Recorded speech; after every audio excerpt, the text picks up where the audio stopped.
Charles വ്ലോഗിൻ്റെ പുതിയൊരു എപ്പിസോഡിലേക്ക് എല്ലാവർക്കും സ്വാഗതം.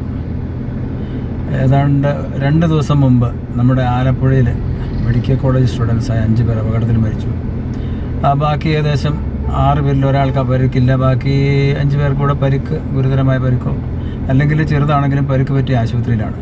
ഈ ഓരോ അപകടത്തിൽ നിന്നും നമ്മൾ പഠിക്കേണ്ടത് നമ്മുടെ കേരളത്തിലെ ഡ്രൈവിംഗ് വളരെ മോശമാണ്. ഞാനിത് പല വിധത്തിൽ ഹൈവേയിൽ ലെഫ്റ്റിൽ കൂടെ ഓവർടേക്ക് ചെയ്യുന്നു. കേരളം മാത്രമല്ല, ആ കാര്യത്തിൽ ഒരു സംസ്ഥാനവും മെച്ചമല്ല.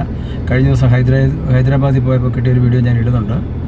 ഇത് ഞാൻ വേറൊരു വീഡിയോ അല്ലെങ്കിൽ ഈ ഒരു ഇത് ചെയ്യാനായിട്ട് കുറച്ച് വാഹനങ്ങളുടെ പെട്ടെന്ന് നമുക്ക് കിട്ടിയ സീനുകൾ, പ്രകാശം, ലൈറ്റുകൾ, അതായത് മുൻപിൽ കളർ ലൈറ്റിൻ്റെ ആവശ്യം എന്താണെന്ന് നമുക്ക് മനസ്സിലാകുന്നില്ല. ഈ ഒളിവിലും തെളിവിലും ഒളിച്ചിരുന്ന് ആൾക്കാരുടെ നിന്ന് ഫൈൻ പിടിക്കുന്ന RTO അല്ലെ MVD ഇവരിത് കാണുന്നില്ല. രാത്രിക്കൊക്കെ നമ്മുടെ എതിരെ വരുന്ന ഓരോ വാഹനം, ഞാൻ പലപ്പോഴും ഈ എല്ലാ ടൈമിലും നമ്മൾ ക്യാമറ പ്രവർത്തിപ്പിച്ച് കഴിഞ്ഞാൽ പല സീനുകളും എടുത്തു വെച്ച് പോകുമല്ലോ എന്ന് ഓർത്ത് ചിലപ്പോൾ ഊരിയിട്ട് ഇരിക്കുമ്പോഴായിരിക്കും ചില വാഹനങ്ങൾ എതിരെ വരുന്ന കണ്ണ് കാണാൻ വയ്യ.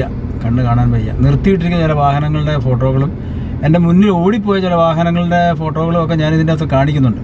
ഇത് കാണുന്ന ആരെങ്കിലും, ഞാൻ പലപ്പോഴും പറയാറുണ്ട്, എനിക്കങ്ങനെ വലിയ കണക്ഷനുള്ള ആളല്ല. ആരെങ്കിലും ഇത് കാണുന്നവർ RTOയ്ക്കോ പോലീസിനോ കോടതിക്കോ ആർക്കെങ്കിലും ഇതിൽ ഇടപെടാൻ പറ്റുന്ന ആൾക്കാരെ കാണിച്ചില്ലെങ്കിൽ ഇനിയും നമ്മളിങ്ങനെ കുരുന്നുകളുടെ ജീവനെല്ലാം വിലപ്പെട്ടതാണ്. കുരുന്നുകളുടെ ജീവൻ പ്രധാനമായിട്ടും, പ്രത്യേകിച്ച് അവരൊക്കെ ഭാവിയിൽ ഡോക്ടർമാരായി വരേണ്ടവരായിരുന്നു. ഏതായാലും ഈ വീഡിയോ ഒന്ന് കാണുക. ഞാൻ കഴിഞ്ഞ വർഷം ശബരിമല സീസണിൽ, പ്രത്യേകിച്ച് ഇത് തമിഴ്നാട്, ആന്ധ്രയിൽ നിന്ന് വരുന്ന വാഹനങ്ങളാണ് ഇവർ എക്സ്ട്രാ ലൈറ്റ് ഫിറ്റ് ചെയ്ത് വരുന്നത്.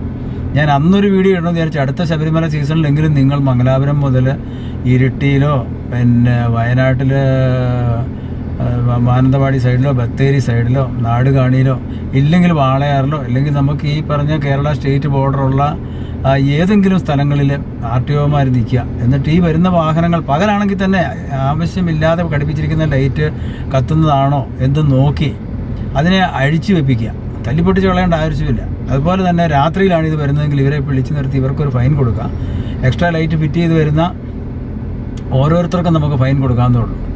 അപ്പോൾ അതുകൊണ്ട് RTOയുടെ ശ്രദ്ധയിലേക്ക് പെടുത്താനായിട്ടാണ് ഞാൻ ഈ വീഡിയോ ഇടുന്നത്. കഴിഞ്ഞ ദിവസത്തെ അപകടത്തിൻ്റെ പശ്ചാത്തലത്തിൽ ഇതിന് കൂടുതൽ പ്രാധാന്യമുണ്ടെന്ന് കാണുന്നത് കൊണ്ട് ഞാനിത് നിങ്ങളിൽ കഴിയുന്ന ആൾക്കാർ ആരെങ്കിലും ഇത് അധികാരികളിലൊന്ന് എത്തിക്കണമെന്ന് അഭ്യർത്ഥിച്ചുകൊണ്ട് ഈ വീഡിയോ ഞാൻ എൻ്റെ ചാനലിൽ ഇടുന്നു. ഈ വാഹനത്തിൻ്റെ പ്രകാശം നോക്കും. നമ്മളെതിരെ വരുന്ന ഈ വാഹനത്തെ എങ്ങനെ കടന്നു പോകും? ഈ നിർത്തിയിരിക്കുന്ന വാഹനത്തിൻ്റെ ഈ 2 ലൈറ്റ് മാത്രം പ്രകാശിപ്പിച്ചുകൊണ്ട് പോയി കഴിഞ്ഞാൽ നമുക്കതിൻ്റെ വീതി കണക്കാക്കാൻ കഴിയില്ല. ഇത്തരം അലങ്കാര പണികൾ. അടുത്ത ഒരു ബസ് വരുന്നുണ്ട്, അതിൻ്റെ കളർ നോക്കൂ. ഈ കളർ ആ ഡ്രൈവർക്ക് യാതൊരു പ്രയോജനവും ചെയ്യുന്നില്ല. എതിരെ വരുന്നവരുടെ കണ്ണ് കേടാക്കുക എന്ന് മാത്രം. ഇത്ര തീവ്രമായ പ്രകാശമുള്ള വണ്ടി നമ്മൾ എങ്ങനെ കടന്നു പോകും?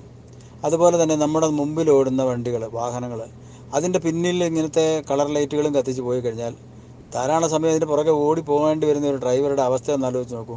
അവർക്ക് വളരെ ബുദ്ധിമുട്ടാണിത്. MVD നടപടിയെടുക്കേണ്ട സമയം അതിക്രമിച്ചിരിക്കുന്നു.